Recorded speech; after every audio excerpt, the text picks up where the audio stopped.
Claude-Henri et moi-même, nous avons voulu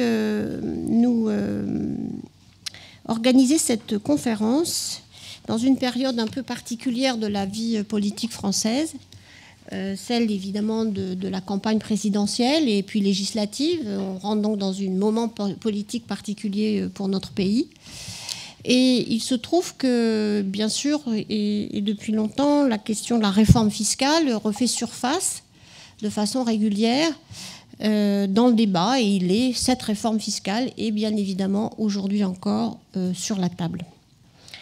Et malheureusement, et je dois dire que cela sûrement tient au fait que nous n'avons pas, pour beaucoup d'entre nous qui sommes ici, réussi à convaincre les responsables politiques français qu'on ne pouvait pas plutôt penser sérieusement la réforme fiscale sans une considération vraiment particulière sur l'intégration de la fiscalité écologique dans cette réforme fiscale. Eh bien, et en même temps, Dieu merci, cette question n'est pas absente, mais elle n'est pas évidemment présente.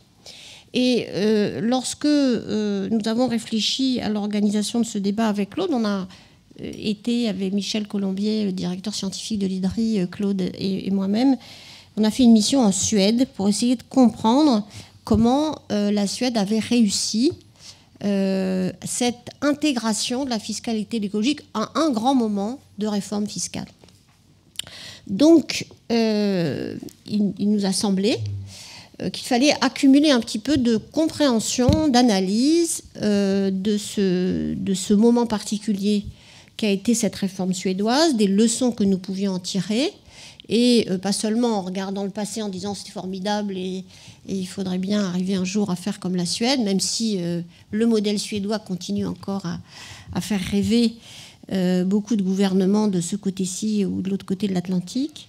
Tout de même, il nous a semblé qu'il fallait à la fois regarder qu'en avait tiré la Suède, pourquoi ça s'était passé comme ça et qu'est-ce qu'on pouvait en tirer comme leçon aujourd'hui d'ailleurs pour l'évolution de la fiscalité écologique plus généralement et ce que nous pouvions en tirer pour la France. C'est pour ça qu'on a demandé à quelqu'un qui connaît bien la réalité de l'économie française, l'évolution, qui est un grand comité d'État, Paul Champsor, de réagir et de commenter et de réfléchir avec nous sur ce qu'on pouvait tirer de l'exposé de la conférence que le professeur Thomas Sterner va nous donner sur cette réflexion de la fiscalité environnementale. Je n'ai pas beaucoup besoin de présenter Thomas Sterner, qui est à la fois un ami proche de tous nos réseaux scientifiques. Il est dans les économistes de l'environnement à la fois celui qui a énormément contribué à la réflexion sur la construction des instruments économiques, en même temps, je dirais, avec beaucoup de sens pratique, en même temps qu'un très gros apport théorique. Et à chaque fois qu'on lit les papiers, les livres, les manuels de Thomas, on voit à la fois la capacité à la fois à faire la théorie de ces instruments économiques et en même temps de comprendre la difficulté de leur mise en œuvre, les problèmes de political economy, d'économie politique pour leur mise en œuvre et le fait qu'on ne peut pas réfléchir l'un sans l'autre. Et donc, on a la chance d'avoir attrapé Thomas qui a fait un détour particulier pour venir à Paris, insuffler la bonne parole, la bonne réflexion sur cette fiscalité environnementale. Pour nous, c'est important de s'en faire l'écho ensuite, et Paul Champsor va nous y aider pour qu'on réfléchisse encore une fois dans cette période politique qui va s'ouvrir en mai, et évidemment avec les réflexions sur les prochaines lois de finances 2013 et 2014 plutôt, et 2015, l'idée qu'on peut vraiment, peut-être, enfin il faut l'espérer, remettre le débat de la fiscalité environnementale là où il doit être, c'est-à-dire au sein d'une réflexion sur la réforme fiscale et non pas comme un problème additionnel géré comme une taxe additionnelle, comme le débat que nous avons eu il y a maintenant 1 an et demi, je crois, ou un peu plus sur la taxe carbone. Et c'est aussi en ayant tiré les leçons de la manière dont la réflexion sur la taxe carbone était conduite en France, ses propositions et sa mise en œuvre défaillante, puisque le gouvernement n'a pas pu aller au bout de son intention, qui nous a semblé que c'était le bon moment, au moment où on va plutôt rebattre un peu les cartes sur la table sur la réforme fiscale, que c'était le moment de prendre dans le bon sens la fiscalité environnementale. Voilà donc l'intention derrière cette conférence, mais il y a surtout et d'abord le plaisir d'accueillir Thomas qui va, privilège des privilèges, faire son exposé en français. Donc, pour résumer, je vais dire que le taxe carbone, c'est nécessaire pour le climat, c'est efficace, et on a trouvé que ce n'est pas dommageable pour l'économie. Ça n'affecte même pas nécessairement les ménages pauvres, ou si on trouve dans quelques cas que ça a un effet négatif, on peut le corriger. Je vais commencer d'abord par le fait que c'est nécessaire. Donc, je vais parler 5 minutes de changement climatique. J'ai préparé un diagramme là, vous voyez, de long terme. Est-ce qu'on voit quelque chose? Vous voyez très bien là. C'est en fait, c'est le diagramme fameux, je peux le laisser là un moment, c'est le diagramme fameux du film de Al Gore. Qui a vu le film d'Al Gore? Ouais, c'est parfait. C'est impressionnant parce qu'on voit un monsieur qui était presque le président des États-Unis qui monte sur un escalier pour démontrer combien est l'importance de ce diagramme. Et j'étais tellement content quand j'ai vu ce film. J'ai pensé, j'ai choisi le même diagramme qu'Al Gore. Mais après, j'ai aussi compris que chaque fois que je l'utilise maintenant, tout le monde pense que je copie Al Gore, mais en fait, je l'ai utilisé beaucoup d'années avant. Ça démontre donc les oscillations, les variations du contenu de carbone dans l'atmosphère, qui a toujours, depuis au moins 1 million d'années, ça a été entre 200 et 280 par million. Et la différence, juste une différence de 80, c'est une différence importante parce que 200, c'était des périodes glaciaires et 280, c'est des périodes comme nous l'avons maintenant, avec un climat qui est bien pour nous, les hommes. Et pendant les périodes glaciaires où j'habite à Göteborg, si vous venez me voir avec un avion, vous pouvez regarder un quart de distance de l'avion jusqu'aux terres était glace. Il y avait 2-3 kilomètres de glace. Et évidemment, c'est beaucoup. Chez nous, nous ne voyons pas le fait que la mer s'élève. Ça ne se note pas en Scandinavie parce que la terre s'élève aussi. Mais ça, c'est un effet local. La terre s'élève parce que quand on écrase quelque chose et on laisse la pression, ça rebondit. Et c'est le fait que nous avons, depuis que la glace est disparue, la terre se lève quelques millimètres par année. C'est impressionnant. Les forces du climat, disons. Maintenant, on a sorti de cet intervalle de 200 à 280, on est à 390, 11 maintenant. Et on ne sait pas l'effet. C'est la vérité.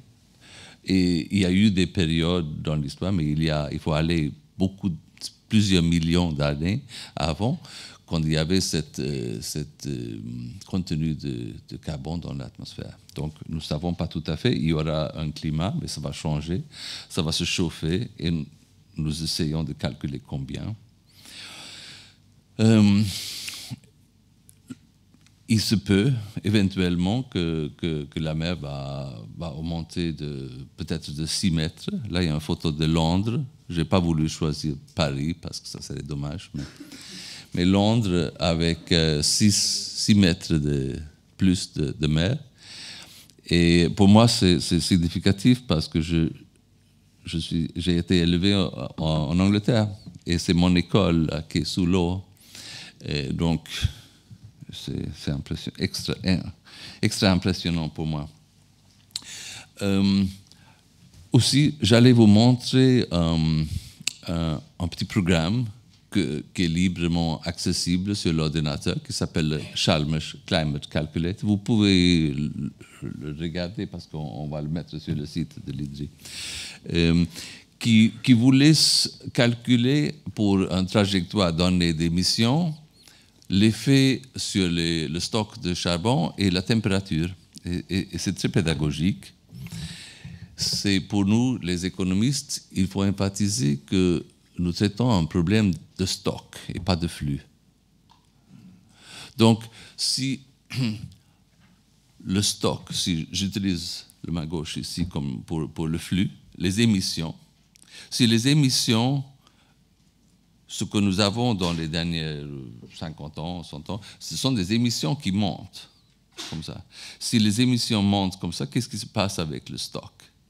Le stock, c'est le stock, hein, côté droite, ça augmente comme ça. Si on réussissait, si on pouvait réussir à réduire les émissions pour qu'ils n'augmentent pas chaque année, qu'ils soient constantes, c'est très difficile de faire cela. Mais si on réussissait, est-ce que ça serait suffisant? Bien, donc, si on réussit avec ça, le stock de charbon cesse d'augmenter exponentiellement et ça augmente linéairement, mais ça continue à augmenter. Donc, bien que c'est difficile de stabiliser les émissions, ce n'est pas suffisant. Si on stabilisait dès maintenant les émissions, le stock augmenterait et la température augmenterait 3-4 degrés. Donc c'est beaucoup trop. Pour limiter le chauffage, excusez-moi, pour limiter le chauffage de l'atmosphère à 2 degrés, il faut commencer tout de suite et réduire les émissions 2% chaque année. Ça, c'est donc un défi dont je ne crois pas que tout le monde a compris autant la difficulté. Ce n'est pas dire que ce n'est pas techniquement possible, c'est bien possible. Et je vais même vous commenter comment il faut faire. Mais vu la situation des négociations internationales, c'est quand même assez difficile. Bon. C'est assez simple, donc. Si on veut réduire le contenu des émissions de carbone, il faut utiliser les instruments les plus efficaces que nous connaissons. C'est tout simplement les mécanismes du marché. Il faut augmenter le prix de charbon, de carbone. À la même fois, je crois qu'il y a un malentendu qui est important de signaler, c'est que les expériences que nous avons des périodes quand le prix de brut a augmenté, ça a formé notre image des effets, je crois. Et il faut bien comprendre que augmenter le prix du brut, ce n'est pas le même qu'augmenter la taxe sur les produits pétroliers. Quand les périodes, par exemple dans les années 70, et aussi plus tard que ça, quand l'OPEP a réussi à augmenter les prix du brut, c'est vraiment une perte macroéconomique assez importante pour les pays importeurs comme la France ou la Suède. Mais dans le cas quand le taxe est augmenté, l'argent reste dans le pays et il n'y a pas du tout cet effet macroéconomique. C'est juste un changement, un réalignement des prix relatifs dans l'économie. Et si on augmente une taxe et on réduit des autres taxes, il y a il y a sûrement un effet sur l'utilisation de carbone, mais il n'y a pas des autres effets macroéconomiques. Ce n'est pas une perte comme si le brut importé devient plus cher. Je crois que expliquer cela, bien que c'est simple, mais c'est quand même un défi politique de le faire. Alors, je vais parler un petit peu de l'expérience suédoise des taxes. Nous avons eu une fiscalité énergétique en Suède depuis déjà les années 20 sur l'essence et plus tard sur l'électricité, sur le pétrole.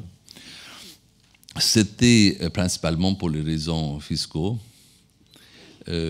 Quant aux politiques environnementales, il y a eu plutôt une préférence pour les instruments réglementaires, comme dans beaucoup d'autres pays.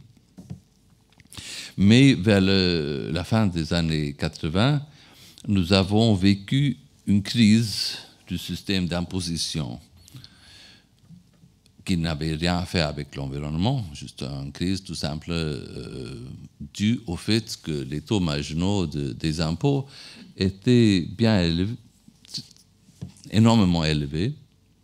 La combinaison d'un État qui est grand et donc un taux moyen d'imposition de 50%, avec une forte progressivité, ça menait pour des raisons arithmétiques assez évidentes à des taux marginaux qui étaient très élevés. Et dans les dîners, les gens discutaient souvent de ça. Et c'était une manière un peu légère de se vanter de son salaire. On pouvait se plaindre du taxe marginal, oh, j'ai 80%.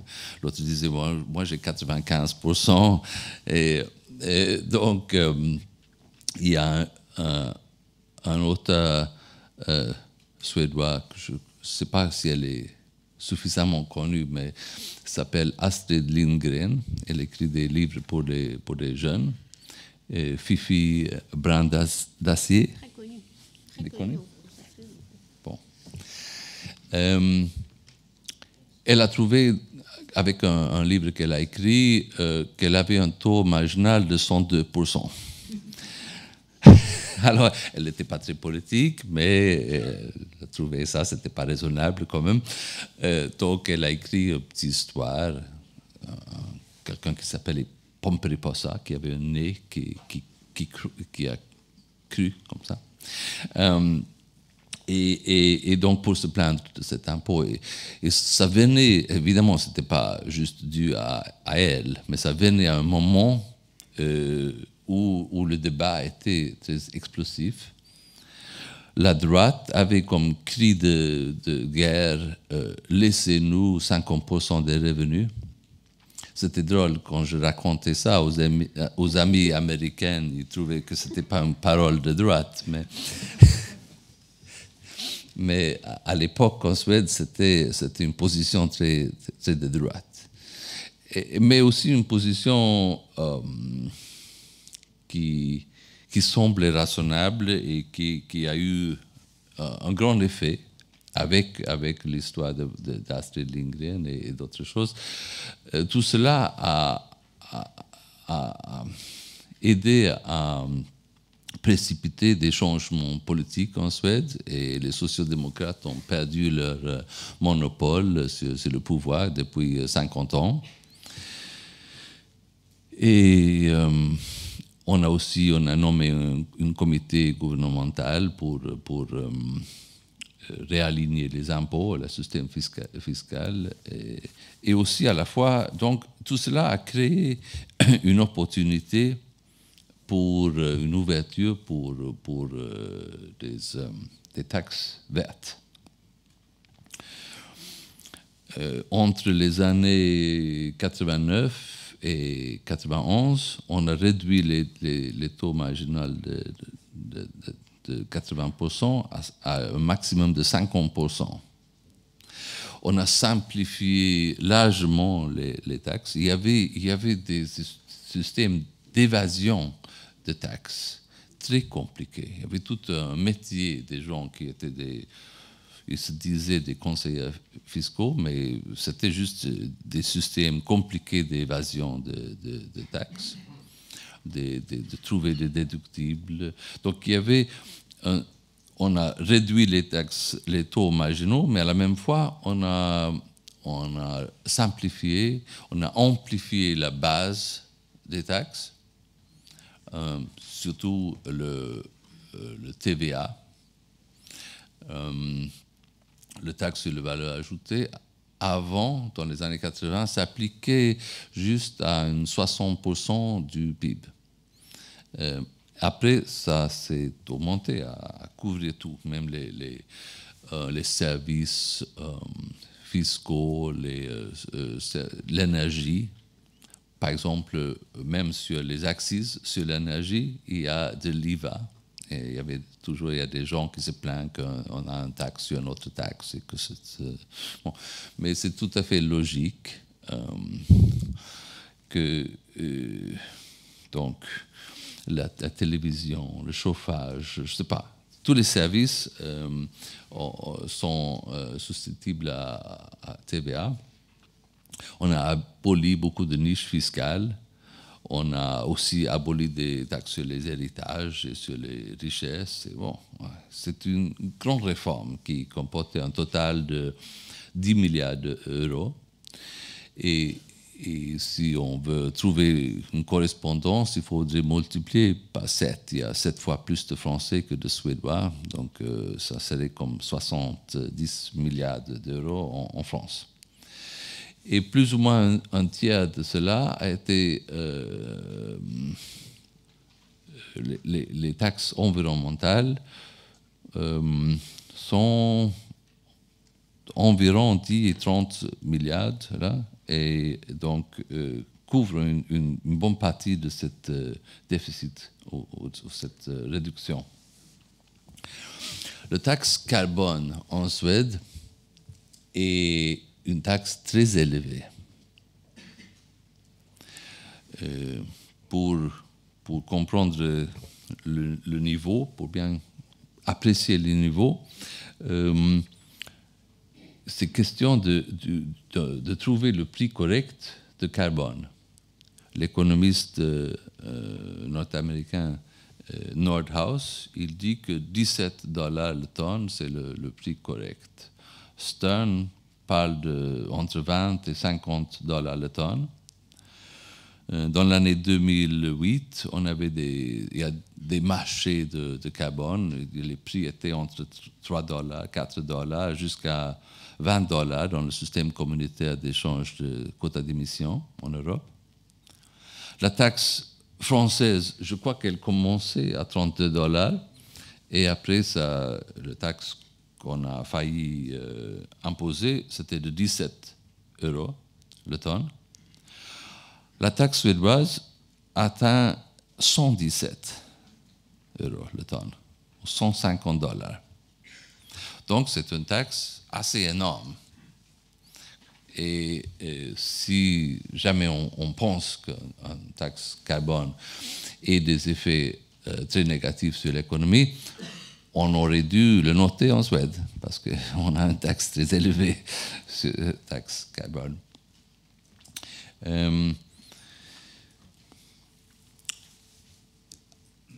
Il y a donc voilà un diagramme qui démontre le développement de cette taxe. Ça a commencé 25 € le tonne, et c'est jusqu'à maintenant, c'est à 117 € le tonne.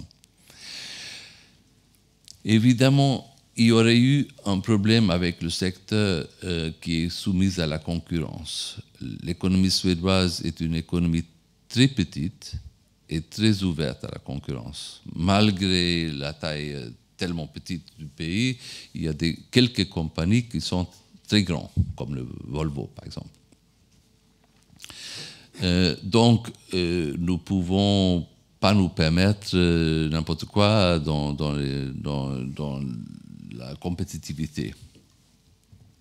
Et donc, à cause de cela, les secteurs qui sont ouverts à la concurrence ont eu une réduction. Ils ont eu une taxe ils ont payé entre 20, 25, 50% de cette taxe tellement élevée dont je parlais. À mon avis, on ne peut pas vraiment dire que cela, c'est une subvention. Ça a été discuté parmi les avocats. Évidemment, on pourrait dire que c'est une subvention. Il y a une grande industrie, ils payent moins que je paye moins pour les carburants de chauffage, par exemple. Mais à mon avis, la comparaison correcte, c'est que ce que paye Volvo comparé avec ce que paye Renault, disons.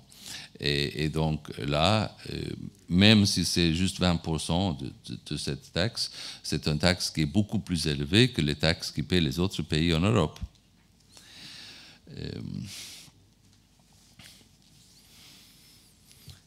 Bon, j'allais parler aussi un petit peu de la construction de cette taxe qui est certes un peu compliquée. Nous avons des taxes sur l'énergie, d'abord. Le taxe sur l'énergie a été réduit un petit peu à la même fois que le taxe sur le carbone a été introduit. Le taxe sur l'énergie est proportionnel au contenu énergétique. Il y a une certaine différenciation entre les secteurs, donc les secteurs en concurrence paient un peu moins. Les biocarburants ne paient aucune taxe énergétique. Après, il y a le taxe sur le carbone. Ça, c'est proportionnel au contenu carbone fossile. Encore une fois, les biocarburants ne paient rien. L'industrie paie cette taxe réduite. Les industries qui font partie du système communautaire d'échange de quotas d'émissions, ils paient au départ la taxe réduite. Maintenant, dès 2 ans ou 3 ans, ils ne paient rien.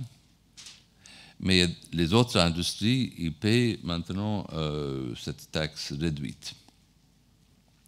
Les fuels qui sont utilisés pour l'électricité ne paient rien. Mais il y a une taxe qui est appliquée à la consommation d'électricité, qui compense pour cela. Bon. Pour les détails, je crois qu'il faudrait attendre regarder les diapositives après. Il y a plusieurs autres pays qui ont des taxes carbone, notamment, par exemple, la Finlande, la Norvège, le Danemark, plusieurs pays scandinaves, quelques autres, l'Allemagne, les Pays-Bas. Dans le Royaume-Uni, il y a eu plusieurs réformes fiscales. Ils ont eu, sous le gouvernement de Madame Thatcher, ils ont eu le Fuel Price Escalator. En chaque année, ils ont augmenté les prix de l'essence, les taxes sur l'essence, systématiquement, une dizaine, ou je crois même plus, d'années. Bon, je vais passer un petit peu aux effets de ces taxes. Là, il y a un diagramme que je crois que vous pouvez peut-être voir un peu, jusqu'où, je ne sais pas. Mais il y a deux lignes. Il y a le PIB qui augmente les derniers 20 ans, 48%, et les émissions de carbone qui sont réduites 9%, je crois. Donc, il y a effectivement eu un découplage assez net entre les émissions de carbone et le PIB. Nous avons en Suède un chauffage urbain très développé, c'est-à-dire que sous les rues de toutes les grandes villes, il y a des tuyaux de vapeur. Et les bâtiments n'ont pas leur propre chauffage, sinon qu'on utilise cette vapeur qui est donc vendue centralement pour toutes les villes, même les petites villes. C'est un système qui maintenant comprend 70 TWh. Donc, pensez en France, ça serait 500 TWh. C'est beaucoup. Ce sont des gros systèmes. En fait, c'est La Suède, c'est un pays très froid. C'est plus que la moitié du chauffage total dans le pays. Plus que 3/4 des appartements. Ce système, on l'avait déjà dans les années 60, 70, mais c'était basé tout à fait en pétrole. Aujourd'hui, c'est basé en biofuel, des déchets, des sources de chaleur, des industries qu'on peut utiliser, les pompes à chaleur et beaucoup d'autres choses, mais presque aucun. L'usage du pétrole, c'est juste pour quelques petites centrales qui sont utilisées d'émergence ou de réserve. Et en fait, on n'utilise presque pas du pétrole, pas de charbon. Et, même dans l'industrie, l'utilisation des biocarburants de différents types de bois, tout simplement, augmente d'année en année. Là, il y a encore des diagrammes, là, c'est pour l'industrie. Même pour l'industrie. Oui, même pour l'industrie. Et bon, un endroit où c'est évident, c'est en fait l'industrie du papier qui est grand en Suède et où on utilise les propres déchets les écorces, qu'est-ce qu'on appelle des arbres, tout ça. C'est pas seulement le bioénergie. La Suède, c'est un pays qui a beaucoup d'arbres, plus d'arbres que de gens. mais même, par exemple, l'énergie éolienne augmente très rapidement maintenant en Suède. Le part des renouvelables a augmenté d'une tiers à presque la moitié comme source d'énergie en Suède. Dans l'industrie, on note que si on étudie l'usage de pétrole par unité de production, ça a été réduit énormément dans toutes les industries principales. L'usage de charbon a été réduit beaucoup aussi.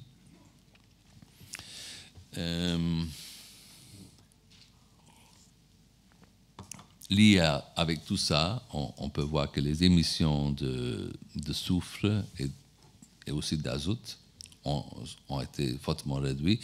Il y a d'autres taxes écologiques sur le soufre qui est assez important. Et sur l'azote, il y a un taxe parafiscale, c'est-à-dire que ça n'entre pas dans les coffres de l'État, c'est repayé aux industries en proportion à la chaleur produite. Là, j'ai un diagramme que je vais essayer de vous montrer quand même. C'est les émissions de carbone en France et en Suède. Et, la France, c'est à gauche et la Suède à droite. Et j'ai multiplié les chiffres pour la Suède par 7, comme si nous étions aussi 60 millions, pour que ce soit le même taille. Et donc, on voit que dans les deux pays, en fait, les émissions de carbone ont été un petit peu réduites, mais beaucoup plus en Suède qu'en France.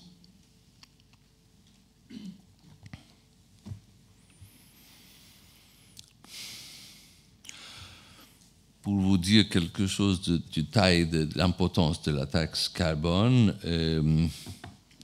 on collecte maintenant 3 milliards d'euros de taxes carbone. Les taxes environnementales en total sont 10 milliards d'euros.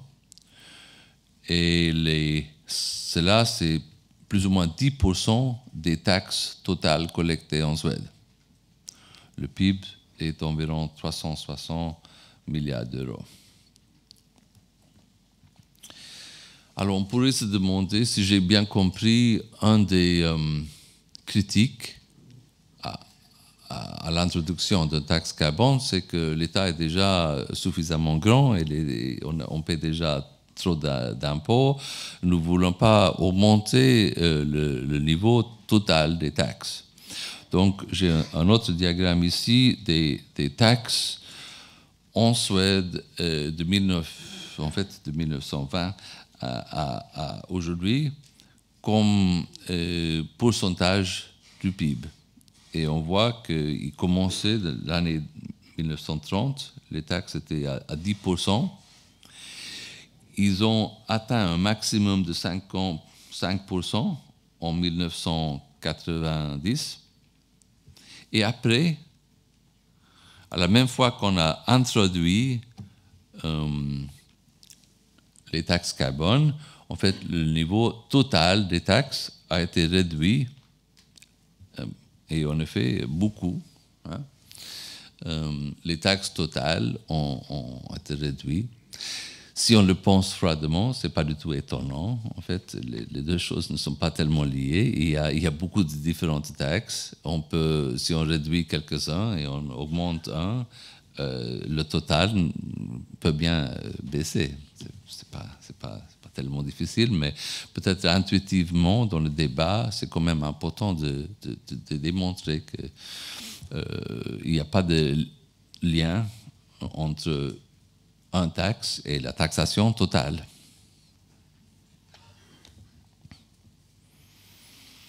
Et, bon, le chômage, pour prendre une autre variable importante, évidemment le chômage est cyclique et le chômage en Suède n'a pas augmenté dû aux taxes carbone. Les pays, j'ai un map d'Europe. En fait, jaune, c'est par exemple la Suède et la Norvège. Ce sont des pays avec taux de chômage qui est plus bas que la majorité d'autres pays. Ce sont les deux pays qui ont les taxes sur le carbone le plus élevées. Il n'y a pas de raison de croire qu'il y aurait une connexion entre le taxe carbone et le chômage, en fait. Et il n'y en a pas. Quelques mots peut-être sur l'administration fiscale. J'ai lu parfois qu'on pense ou qu'on craint que ça va être compliqué, une taxe carbone.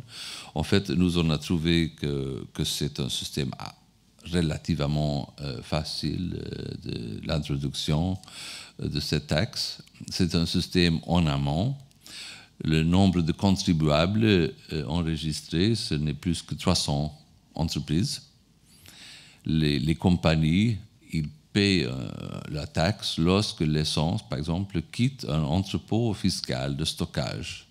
Et il y a les compagnies, les 300 compagnies qui ont le droit, c'est normalement les compagnies pétrolières, les autres grandes compagnies qui ont un usage très élevé.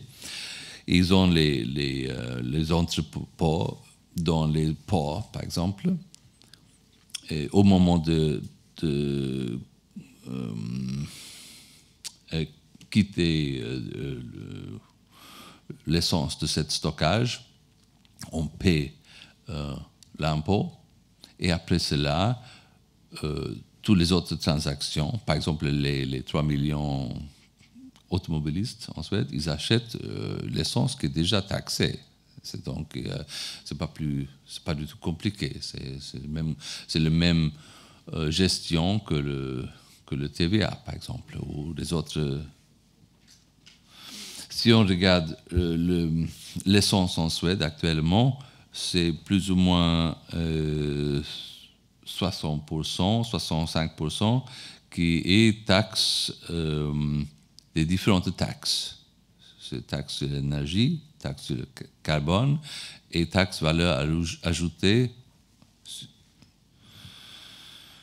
Les leçons de tout cela, c'est donc que le taxe carbone a une gestion assez simple et il n'y a pas eu beaucoup de problèmes de fraude ou de manipulation de ce système. C'est efficace pour l'économie.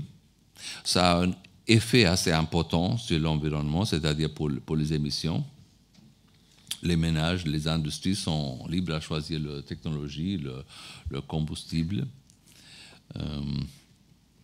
C'est probablement prudent de commencer avec un taux relativement faible et l'augmenter progressivement et d'annoncer avec anticipation les taux, suffisamment tôt pour permettre aux acteurs d'anticiper ce qui va passer. Les revenus, on peut les utiliser pour d'autres usages, par exemple la redistribution. Il peut être important d'avoir des exonérations temporaires pour les industries soumises à la concurrence.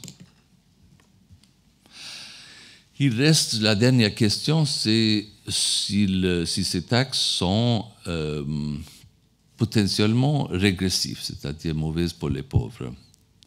Et moi, j'ai étudié surtout les taxes sur l'essence et le diesel. Donc, je ne veux pas vraiment dire quelque chose sur le chauffage. Je crois que si les taxes est régressif du point de vue des fuels pour le chauffage, c'est probablement assez individuel d'un pays à autre, parce que la structure des marchés de chauffage sont assez différents.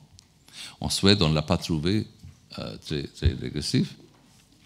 Et quant aux taxes sur les carburants, je peux faire de publicité pour un livre que je viens de sortir là, Fuel Taxes and the Poor. J'ai trouvé en fait que je crois que les taxes sur l'essence, c'est en fait un des peu d'instruments qui a vraiment eu un effet sur le contenu de carbone dans l'atmosphère. Europe, et toute l'Europe, c'est plus ou moins homogène, même s'il y a des différences en Europe, mais l'Europe et le Japon ont des taxes élevées sur l'essence et le diesel, et les États-Unis, le Canada, Australie et d'autres pays ne l'ont pas. Le résultat, c'est que nous utilisons 3 fois plus d'essence aux États-Unis qu'en Europe. Et ça, c'est beaucoup. L'effet, j'ai calculé, c'est peut-être environ un pas par million tous les 5 ans, quelque chose comme ça. C'est un effet assez important. Donc, j'ai étudié quel est l'effet distributif des taxes. Et aux États-Unis, elle est en effet régressive. Les États-Unis, c'est un pays grand et riche, et où les ouvriers sont obligés à utiliser des voitures pour faire des grandes distances, pour chercher du boulot. Mais en Europe, j'ai trouvé qu'en général, les taxes sur l'essence sont plus ou moins neutres. Et dans la plupart de ce monde, dans les grands pays comme l'Inde, la Chine, l'Indonésie, tous les pays de l'Afrique, les taxes sur l'essence sont fortement progressives. C'est une taxe de luxe, effectivement. Mais ces pays ont le même débat qu'ici. Dans ces pays, ils disent « Oh non, on ne pourrait pas augmenter les taxes sur l'essence parce que ça serait dommage pour les pauvres. » Ce qui est, si vous me permettez, tout à fait fou. Si vous connaissez l'Inde, les pauvres, ils ne vont pas en voiture. Les pauvres ne vont pas même en bus. On a des marches où ils restent où ils sont. Donc, ce que j'ai fait, c'est étudier l'effet systématiquement. J'ai trouvé que dans ces pays, c'est fortement progressif en taxe sur l'essence. Bon, merci. Merci Thomas, tu as tout à fait bien placé le débat et on a beaucoup, et je crois qu'on va avoir beaucoup de questions parce que à la fois pour des raisons de présentation, tu n'as pas pu donner toutes les nuances de ton propos, et puis parce que derrière ta conclusion, c'est-à-dire cette taxe carbone pourrait ne pas du tout être régressive, ça a été évidemment une grosse partie du débat français. Je vais laisser Paul Champsor réagir, nous dire un peu ce qu'il en tire, comment il voit cette question avec des yeux plus nationaux. Et ensuite, on pourra profiter d'un très bon moment de discussion. Alors, je ne traiterai pas de réforme fiscale en général, car je n'en suis pas capable. Certes, j'ai quelques idées sur quelques impôts qu'il conviendrait, à mon avis, soit d'augmenter, soit de baisser, mais je ne suis pas capable d'effectuer les chiffrements et les agrégations. D'autre part, la situation de nos finances publiques est difficile, et il est nécessaire de concevoir et surtout de mettre en œuvre une réforme fiscale sous contrainte de recettes fiscales totales constantes ou croissantes. Et à cet égard, l'expérience qui vient d'être décrite suédoise est tout à fait intéressante. Enfin, toute réflexion sur une réforme fiscale doit absolument prendre en compte ce qui se passe à l'étranger, ce qui se passe hors de France, en Europe bien sûr, mais aussi ailleurs, mais je n'insisterai pas. Alors je ne traiterai donc que de fiscalité verte. Claude Henry m'a laissé la liberté de ne pas discuter de taxes n'ayant pas un effet macroéconomique. Il se trouve qu'il y a un assez grand nombre de produits dont l'usage, par exemple dans l'agriculture, a un effet négatif sur la qualité de l'environnement. Et il convient bien sûr s'en préoccuper et d'essayer d'en dissuader l'usage. Mais la nature de l'effet sur l'environnement, parfois très locale, et des mesures susceptibles d'y remédier, est très variable. Aucune d'entre elles ne revêt une importance macroéconomique, à l'exception du cas des gaz à effet de serre, et principalement du gaz carbonique, et c'est du gaz carbonique dont je vais parler. Alors, j'ai écouté avec surprise ce que Thomas Sterner nous a dit. Il nous a expliqué que les taxes environnementales, autres que la taxe carbonique, rapportaient autant que la taxe carbonique. C'est taxe sur l'énergie. Ah, d'accord. D'accord. Oui, d'accord. Principalement. D'accord, bien. Bon, d'accord. Bon, bref, je n'insiste pas. Alors, l'effet de serre est une caractéristique de l'atmosphère mondiale. La qualité de l'atmosphère mondiale, c'est en l'occurrence sa teneur en gaz à effet de serre, est un bien public mondial. Et si un pays relativement petit comme la France réduit ses émissions de gaz à effet de serre, ça a un effet négligeable sur l'effet de serre que la France subit. Ce dernier, c'est-à-dire ce que nous subissons, dépend des réductions d'émissions réalisées par tous les autres pays. Il dépend aussi des caractéristiques du pays concerné, le nôtre. Il n'est pas sûr que le réchauffement climatique ait des effets globalement négatifs sur des pays soumis à un climat froid, comme la Russie, la Scandinavie, le Canada, enfin bon, on en citer d'autres. À tout le moins, l'effet est vraisemblablement variable, fortement variable d'un pays à l'autre, en fonction de la géographie, du niveau de développement économique. Alors, je n'insisterai pas sur les difficultés de financement d'un bien public mondial, et je me placerai résolument au niveau de l'Europe, en gros, l'Union européenne à 27. L'Europe, contrairement à chacun de ses pays membres, est un contributeur significatif aux émissions mondiales de gaz à effet de serre. C'est-à-dire que ça vaut vraisemblablement la peine pour l'Europe de réduire ses émissions. D'autre part, l'Europe est très homogène. Si l'on accepte les pays qui l'ont rejointe récemment, notamment les pays ex-communistes. Il y a donc un sens à ce que la politique nationale à l'égard des émissions de gaz à effet de serre soit replacée dans le cadre d'une politique européenne et résulte de règles européennes communes. L'Union européenne a de longue date distingué les secteurs de l'économie selon la nature de leurs émissions de gaz carbonique, ce que Thomas Sterner a fait tout à l'heure. C'est-à-dire, bon. Alors, il convient de distinguer les secteurs où les émissions sont concentrées sur un petit nombre d'émetteurs, des secteurs où il y a un grand nombre de petits émetteurs et où les émissions sont diffuses. Les émetteurs du premier type sont des grandes entreprises soumises à compétition internationale, travaillant pour l'ensemble du marché européen, voire le marché mondial. Elles connaissent leurs propres émissions et celles-ci sont contrôlables. Les émetteurs du deuxième type, en premier lieu les particuliers, par l'intermédiaire de leurs logements et de leurs automobiles, connaissent mal leurs émissions qui ne sont guère contrôlables. Les émetteurs du premier type sont gérés au niveau européen par un système de marché de droits d'émission appelé ETS, Emission Trading System, alors que les émetteurs du deuxième type sont traités par les États nationaux. Le système de droits d'émission ne pouvant leur être appliqué, il ne reste que la solution de taxation des achats de produits fossiles dont l'usage émet du gaz carbonique.